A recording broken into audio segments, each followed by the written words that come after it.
एक earning season जो बुधवार से भी शुरू होगी, बड़े बैंकों के नतीजे आने हैं, जेपी मॉर्गन के, गोल्डमैन सैक्स के वगैरह वगैरह, तो अगर वो अच्छी शुरुआत हो तो वो बाजार के लिए एक अच्छा संकेत होगा। और अर्निंग सीजन में पिछले क्वार्टर की तरह ही इस बार भी एनालिस्ट ने अपने एस्टिमेट्स बहुत काटे हैं। तो पिछले साल जैसे वहाँ हुआ था कि एस्टिमेट्स इतने कम थे कि अर्निंग्स बीट्स हो रहे थे और उसके बाद स्टॉक्स में रिएक्शन हो रहा था, तो वो इस बार भी ऐसा ही हुआ है। और बैंक ऑफ अमेरिका का एक स्टडी है, वो कह रही है कि S&P 500 के स्टॉक्स जो है वो इधर डायरेक्शन में 5% चल सकते हैं अपनी अर्निंग्स के बाद, ये उनका कहना है। तो एक बहुत वॉलेटाइल अर्निंग सीजन का अंदेशा बैंक ऑफ अमेरिका लगा रहा है। HSBC भी कह रहा है कि सेंटिमेंट और पोजीशनिंग जिस तरह की है अभी भी वो एक माइल्ड बाय सिग्नल दे रही है। वो माइल्ड बाय का डेफिनेशन क्या है ये तो वही जाने, मगर वो एक सिग्नल दे रहा है। और bad news will be good news के उस बैड न्यूज़ की वजह से आपको खरीदारी के मौके मिल सकते हैं, ये HSBC का कहना है। तो फिलहाल के लिए हैंडओवर राहत बढ़ा है, रिवर्सल तो नहीं कह सकता मगर एक रिलीफ डेफिनेटली इनसाइट है। ओके, रिलीफ है। आज स्क्रीन्स बेहतर हैं कल सुबह की कंपैरिजन में। कमज़ोर नतीजे, इसका मतलब यूएस में फैक्टर्ड इन है। लाइकलीहुड हो जाएगा कि हो सकता है कि अमेरिका इंक एक्सपेक्टेशन से बेहतर नतीजे इस लिहाज से डिलीवर करता हुआ नजर आए। और रिलीफ का एक रीज़न हो सकता है ट्रम्प साहब बहुत एग्रेसिव ना हो जब आए इनॉग्रेशन के बाद, थोड़ा बहुत समन्वय बिठाएं, समीकरण ठीक रखें, तो वैसे रिलीफ मिलने लगेगा। एक तरफ ग्लोबल हैंडओवर डिसेंट सा, दूसरी तरफ आइए अपने ट्रेड सेटअप पे। उसका एक अंश तो अपने डिस्कस करा था कि इंस्टीट्यूशनल फ्लोज नेट तो पॉजिटिव थे, बाकी समीकरण ओवरऑल डेटा कैसा कह रहा है, ट्रेड सेटअप कैसा लग रहा है? सेटअप में देखिए वही जैसे कहते हैं ना, एक ही सरप्राइजिंग फैक्टर था, उस पर मैं आता हूँ, लेकिन पहले कैश मार्केट के नंबर्स डिस्कस करते हैं। कैश मार्केट में सेलिंग है FIS की और DIS की बाइंग है। 8,000 करोड़ की बाइंग है, 4,900 करोड़ की FIS की सेलिंग है। वो बार्स आएंगे आपके स्क्रीन पर। अब तो हमको आदत हो गई है ये सारे बार्स देखने की, लेफ्ट साइड पे ग्रीन, राइट साइड पे रेड, DIS बाइंग, FIS की सेलिंग। पोजिशनिंग पर आइए इंडेक्स फ्यूचर्स की, ये काफ़ी इंटरेस्टिंग दिखाई देगी आपको। कल भी वही हुआ कि क्लाइंट्स ने लॉन्ग जोड़े और FIS ने शॉर्ट जोड़े। ये अगली टेबल पर आ जाइए, इसमें वो आई थिंक ज़्यादा क्लियर होगी। ये देखिए, क्लाइंट्स ने 12,600 लॉन्ग जोड़े और FIS ने 18,800 शॉर्ट ऐड करें हैं। लेकिन कल एक बहुत इंटरेस्टिंग चीज़ हुई है, मैं बताता हूँ आपको क्या है। कल इंडेक्स फ्यूचर्स में FIS की सेलिंग जो है ना बहुत कम है, सिर्फ 1400 करोड़। सिर्फ 1400 इसलिए कह रहा हूँ कि हमने इससे कहीं ज़्यादा बड़ी सेलिंग देखी है। और स्टॉक फ्यूचर्स में तो उनकी बाइंग है करीब 2200 करोड़ की। और विद इन इंडेक्स फ्यूचर्स ये डेटा 4 बार चेक करना पड़ा, बैंक निफ्टी के फ्यूचर में एक्चुअली बाइंग है कल। तो काफ़ी interesting, I think delivery based selling शायद ज़्यादा थी। निफ्टी फ्यूचर में ऑब्वियसली सेलिंग थी, लेकिन बैंक निफ्टी में कल बाइंग थी। और काफ़ी समय के बाद एक बाय नंबर आपको देखने को मिला है।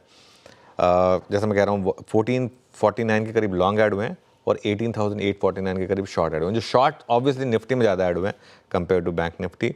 और ये 6 जून के बाद सबसे ज़्यादा शॉर्ट्स हैं, 5 जून के बाद के। ये वो ग्राफ देखिए आपकी स्क्रीन पर। अच्छा, इस ग्राफ में देखें, इस ग्राफ पे रहते हैं 2 मिनट। इस ग्राफ में एक चीज़ इंटरेस्टिंग है, अब हम उस लेवल पर आ गए हैं जहाँ पर पिछली बार बड़ी रैली आई थी।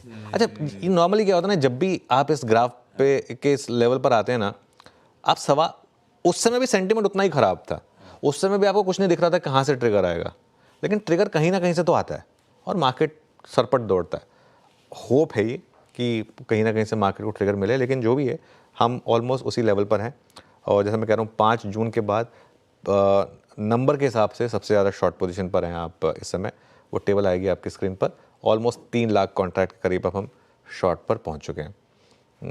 उसके अलावा आज ये इंडिया विक्स पर कल काफ़ी जंप था। इंडिया विक्स में 7% से ज़्यादा भागा इंडिया विक्स, ऑलमोस्ट 16 पर आ गया, कंफर्ट जोन से ऊपर। पुट कॉल रेशियो ओवरसोल्ड है 0.72 वर्सेस 0.88।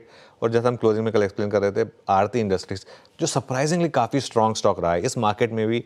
एक स्टॉक जो स्ट्रॉन्ग रहा है वो है आरती इंडस्ट्रीज। एक बार कल का चार्ट देख लीजिए आप, इतनी वीक मार्केट में, इतने वीक मिड कैप सेंटीमेंट में ये स्टॉक कल डटा रहा।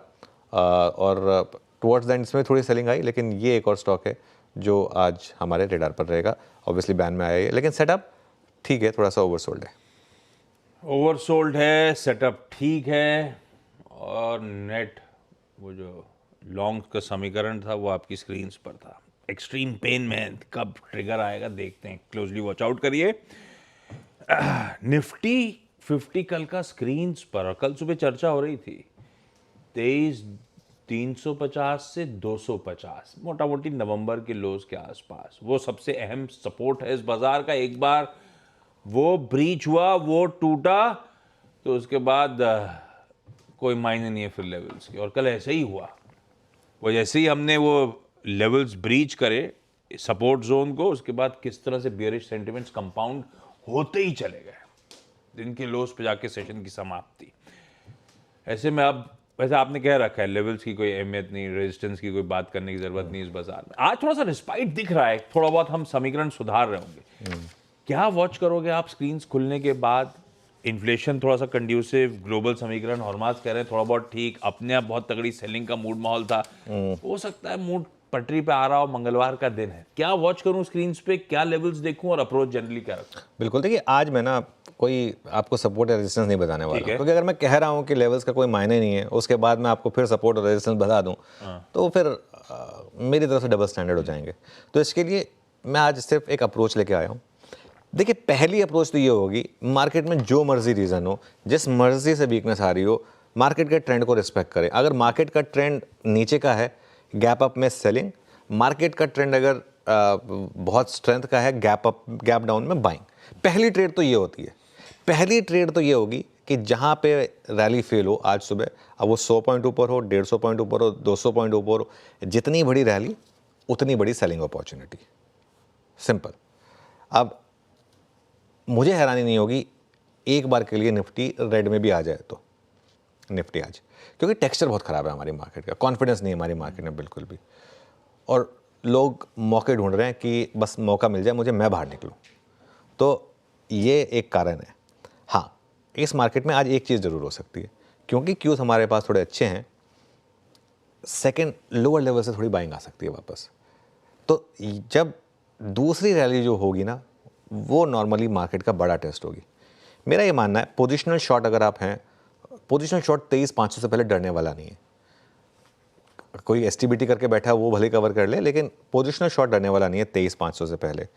मार्केट में आज मेरा मानना यह है कि आपको 3 या 4 स्विंग मिलेंगी। पहली स्विंग जहाँ खुले, वहाँ जहाँ रैली फेल हो वहाँ से नीचे आए, दूसरी स्विंग शायद नीचे से एक रिकवरी की हो, और तीसरी स्विंग अगर हुई और हायर लेवल पे फिर सेलिंग आई वो हो सकती है। लेकिन एज ए ट्रेडर आपको एक स्विंग पकड़नी है, ये तीनों चारों स्विंग पकड़ने की कोशिश मत करिए, एक स्विंग पकड़नी है आपको।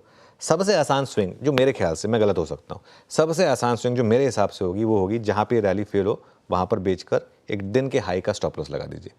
ये पहले, जिसमें सबसे ज़्यादा मीट मुझे लग रहा है उसी ट्रेड में मिलेगा आपको। और ये ट्रेड नॉर्मली ना होती ना, ये 9:45 तक निपट जाती है, 9:45 10 AM तक ये ट्रेड निपट जाती है नॉर्मली। उसके बाद भी अगर मार्केट डे हाई पर ट्रेड कर रहा है तो थोड़ा सा फिर संभल कर चलें, लेकिन तैयारी अपनी उसी तरीके से रखें कि मार्केट में आज ये करना है हमको, बाकी जो मार्केट करेगा उसको रिस्पेक्ट करेंगे। मौके मिलेंगे ट्रेड के। कल रिकवरी का अटेम्प्ट फेल हुआ था, आज हो सकता है इवेंचुअली सेकेंड हाफ में थोड़ा सा रिस्पाइट स्क्रीन्स पे प्ले आउट हो, पर मल्टीपल ट्रेंड्स के बीच में आपको एक बढ़िया सा ट्रेंड या ट्रेड पकड़ना है। वो है शुरुआती, अगर जब भी ये मोमेंटम फिजल आउट होना दिखे, फेल होता दिखे, तो दिन के हाईस के एसएल के साथ बेच दें। निफ्टी बैंक, कल सुबह चर्चा हो रही थी गिरते छूरे को नहीं पकड़ने का बाबा, और 47,500 तक कोई सपोर्ट नहीं दिखता। कल जा वहीं रहे थे भाई साहब 47,500 की तरफ। क्या करना है इस पॉकेट में? देखिए इसमें ना एक चीज़ इंटरेस्टिंग है, इसमें मैं बहुत ज़्यादा लेवल्स पर डिस्कस नहीं करूँगा, थोड़ा सा मैं इस समय केयरफुल रह के बात करूँगा। मुझे पता है कि आजकल एक ना ट्रोल आर्मी लगी हुई है, वो सिलेक्टिवली कुछ बाइट उठा के डालती है, वो हमें सबको पता है, आप इस बिज़नेस में नए तो आए नहीं हम, तो इसके लिए। लेकिन एक चीज़ है, ICICI बैंक और HDFC बैंक ये इस समय मेक और ब्रेक जोन में है आशीष। HDFC बैंक पहले ही 200 डे मूविंग एवरेज के नीचे है, और ICICI bank 200 day moving average के बस थोड़ा ही ऊपर है। HDFC बैंक तोड़ चुका है, हमने कल क्लोजिंग में दिखाया था। इनके दोनों के टेक्निकल चार्ट्स एक बार रख दीजिए जरा स्क्रीन पर, और ये देखिए ये HDFC बैंक का है, ये ऑलरेडी 200 डे मूविंग एवरेज के नीचे है। ICICI बैंक ज़्यादा क्रूशल है क्योंकि ICICI बैंक स्ट्रॉन्गर स्टॉक है कंपेयर टू HDFC बैंक का। आप चार्ट देखिए, ये इस पूरी रैली में कभी नहीं गया 200 डे मूविंग एवरेज पर, कल ये एग्जैक्ट 200 डे मूविंग एवरेज पर आ गया। इससे पहले हर बार ये 50 से घूम जाता था, इस बार पहला साइन तभी आ गया था जब ये 50 को ब्रेक करके नीचे आ गया था। तब से मैं बैंक निफ्टी पर काफ़ी बेरिश हुआ था, मैंने एक व्यू लिया था कि अब बैंक निफ्टी में बहुत बड़ी वीकनेस आ सकती है, वो उसका साइन ICICI बैंक से मिला था। अब ये 200 डे मूविंग एवरेज पर आ गया है। अगर FI की सेलिंग बढ़ी यहाँ से भी आशीष तो बैंक निफ्टी पॉसिबल है कि इवन 52 वीक लो लगा दे, और 52 वीक लो यहाँ से 8% दूर है, और जैसे जैसे हम और आगे बढ़ेंगे 52 वीक लो भी ऊपर आता जाएगा ना, तो इसके लिए ये पॉसिबल है अगर एफआई की सेलिंग इसी तरीके से रिलेंटलेस रही तो, खासतौर से इन दो स्टॉक्स में, आईसीआईसीआई बैंक में और एचडीएफसी बैंक में। देखिए, जब आपके दो स्टॉक्स इंडेक्स का 50% होना तो ये दिक्कत आती है। इंडेक्स का 50% ये दो स्टॉक्स ही हैं। जैसा मैं कह रहा था ना कि ये 52 वीक लो भी अपने आप ऊपर आएगा, कि 25 जनवरी मतलब ऑलमोस्ट 52 वीक लो पहले था, तो कुछ टाइम बाद हो सकता है 52 वीक लो 46,000 पर हो। तो इस वजह से मैं कह रहा हूँ, अब देखिए, अगर रोहित और कोहली दोनों फेल होंगे तो टीम कैसे टोटल बनाएगी, नहीं बना पाएगी ना। तो इसके लिए इस समय दो बड़े स्टॉक्स जो हैं वो दिक्कत में। और आज एक चीज़ है, आज थोड़ा सा रिटेल महंगाई का सहारा मिल सकता है बैंकिंग स्टॉक्स को, लेकिन दिक्कत ये है कि हर बड़ी रैली पर सेलर बैठा है, छोटी बड़ी रैली पर बड़ा सेलर बैठा है। जब तक वो सेलर सेल कर रहा है, टफ है इस मार्केट में रैली का सस्टेन करना। मेरी यहाँ पर भी अप्रोच मेरी यही रहेगी, जहाँ पर भी पहली रैली फेल हो वहाँ पर एक सेल करें और डे हाई का स्टॉप लॉस लगाएं। हाँ, लोअर लेवल से हो सकता है आज एक शॉर्ट कवरिंग रैली दिखे, पिछले मंगलवार को भी हमने देखी थी, उसने कुछ बदला नहीं था, लेकिन लोअर लेवल से आज थोड़ी रिलीफ रैली पॉसिबल है, लेकिन वो कितनी टिकेगी कितनी नहीं टिकेगी, आई थिंक ये थोड़ा देखना पड़ेगा। हाँ, ये है निफ्टी बैंक का आज का मंगलवार का अप्रोच। मंगलवार का सिंबी सेवास का पैनल रेडी हो रहा है, कुछ देर में बातचीत की शुरुआत करेंगे, लेकिन